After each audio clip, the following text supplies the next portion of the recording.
So a couple hours before the Warriors-Wizards game yesterday, it's announced that Andrew Wiggins is out due to a family matter.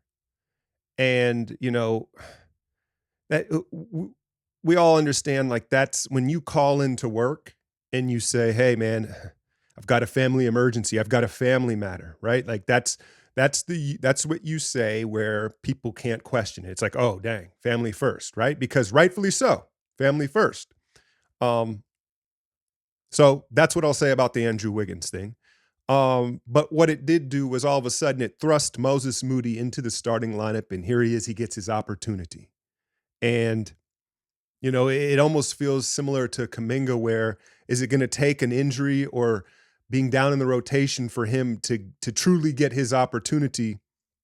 And you saw Moses, who, listen, he's always been a physical player and a hustle guy to an extent, but you can see almost him taking a page from Pajemski's book and making even more hustle plays, right? He's like, oh, that's why Pods is on the floor. I can do that as well. You saw him make a ton of hustle plays, knock down some threes, play big, had some verticality at the rim. And frankly, this has been a discussion all season long with Moses not getting a proper opportunity. And Kerr can say all these things, but we all know actions speak louder than words. And there's been so many times in games, in spurts in the season where it's like, hey, give Moses that shot, right? And Quinones is playing over him, right? Like there's just all these things that have been very frustrating to watch. And Moody has been a pro. He's kept his head down and he's continued to chop wood and carry water. And you just wonder if Wiggins is going to miss some more time, or, we'll talk about the vets here in a second because they look run down. Now is the time to give him his opportunity because he looks more than ready to seize it. But that's the question I have for y'all today. Where do they find minutes for Moses Moody, right? Because GP2 is back. You see what type of impact he has on games. GP2 is a non-negotiable, right? He's going to play. You've got Steph, you've got Clay. Now Chris Paul is back, another kind of non-negotiable, whether you like it or not. Chris Paul's going to play, and he looked good in his return. What, he hit 3 threes?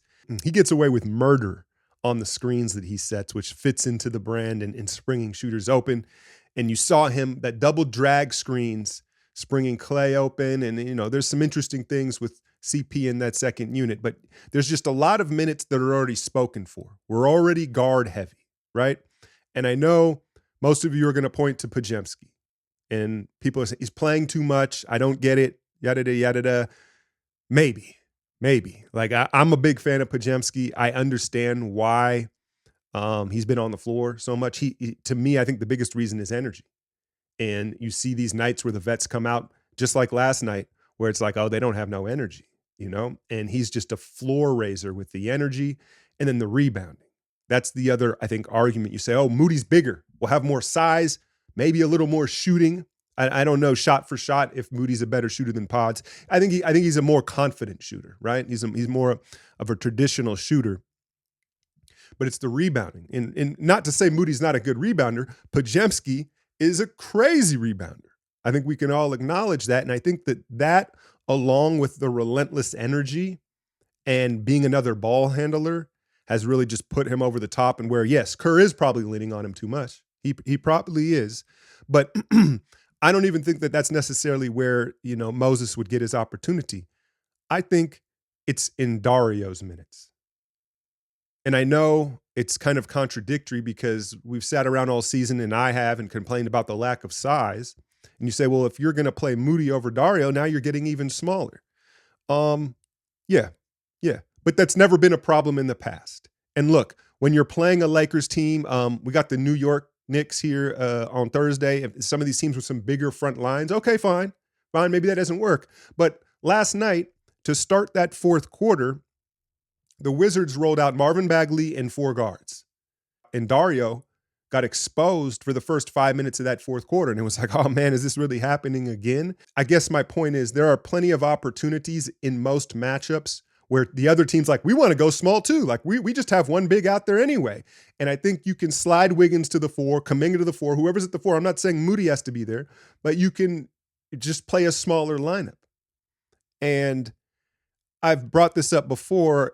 It feels like Dario was probably promised a certain amount of opportunity to sign with the Warriors, right? And he was our most celebrated offseason acquisition, right? I mean, he was our only one, really, kind of outside of like draft picks and whatnot. But there's been times where he's been good, but it kind of feels like, hey, we've promised him about 15 to 20 minutes regardless. Because right now he's just really struggling, man. He's really struggling. And teams, he's the point of attack. When you watch the defense get broken down, someone else may score, but if you pay attention, they're attacking through Dario. And I just circle he and Looney's minutes as minutes where we could play small and play Moody. Yes, he could take some of Pajemski's minutes, but again, I don't know when or how that's going to happen. I guess the other storyline last night is Steph continues to struggle really bad, right? He airballed a couple threes. And I think one of the real signs that he's not into it is he's not really working to get the ball. Like all the off ball and split actions. You watch him, he's just kind of like waves it off, like, no, do something else. And is it fatigue setting in? You heard a reporter ask him the other day and he denied it. But what is he going to say? He's going to say, yeah, I'm exhausted. I need a break. That's not what he's going to say. But I think our eyes tell us he does, right? Or at least we cannot lean on him as much in this portion of the season. And they didn't need to last night, right? It got up and down. Kuminga, highly efficient game. Compression Clay last night, right? He's getting spooky again.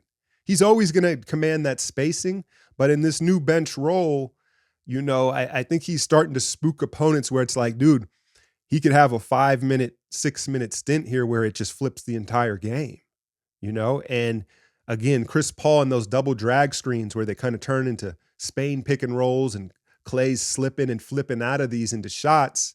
Got a couple of those against this Wizards team who, let's be honest, they needed to win this game. And Poole, it's rough. It's rough. He's coming off the bench, 6 turnovers. You saw him pick up the technical. The Warriors bench was cracking up at him on that technical. You can go look in today's breakdown. Steph has a towel over. They're all laughing at him, man. There was probably, who knows what was said, but they found it funny. And he's just in a bad spot. I had someone that asked me on my last live stream, about his future.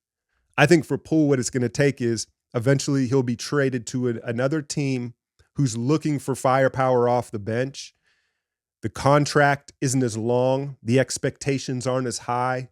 And he can settle into being what he has been the entire time, right? Is a microwave scorer off the bench. And so I don't know when that'll happen, but right now it's just a bad spot for Poole. And then the other thing, Steph clearly looks tired. Draymond looks like he's nursing something to me. And he's as tough as they come, so he's not going to say anything. But low-key, they've been kind of like limiting his minutes a little bit. And you watch him out there, he looks like he's nursing, he's chipped up, and he needs, he needs some time. And so again, opportunity for Moses Moody. And, I'm not saying these guys have to completely sit, but maybe dial their minutes back and see what Moody can provide, because he's foaming at the mouth to show what he can do. And he's toolsy, right? He's rebounds, he's physical, he gets downhill, he shoots the 3, he's starting to make a bunch of hustle plays. So I'd like to see them lean on this depth and this youth, more Moody minutes, more Trace minutes, while you let Draymond and Steph kind of get right, kind of pace themselves during this portion of the season. So they head to New York, who is depleted, but then you got a back-to-back in Toronto where they've been playing better of late, right? We all know 3 in a row. And then you finish the road trip in Boston where no one wins. So it's not exactly a cakewalk here this week. And I'd be lying to you if I said we don't need Steph to come out of this slump immediately, right? It's all what the young guys are playing well. We have depth, but you look at these games here, he's going to have to come out of this slump. And if you look at the history of him in the Garden, that might be the place for him to come out of it. Hit that like, share, and subscribe. I'm out, y'all.